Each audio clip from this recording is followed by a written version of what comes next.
hindi para sa palakpak papuri ng madla. Ang mabuting gawa ay mula sa pusong tapat at dakila. Di kailangan palakpak ng mundo. Sapat nang makita ito ng Diyos na totoo. Ang sabi ng iba, pakitang tao lamang yan. Ngunit hindi nila alam ang laman ng aming isipan. Sa bawat tulong, dasal, at munting pagkilos, ito'y handog namin sa Diyos. Hindi para sa taong lubos.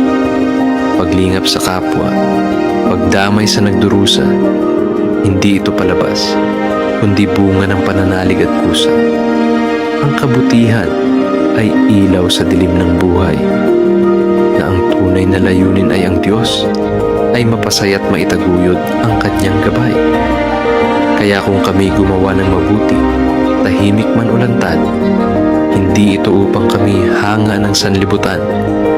Ito'y alay sa Diyos, na sa puso'y namumuhay, sa Kanya ang karangalan, sa Kanya ang pinakamataas na pagpupuri. At mabuting gawa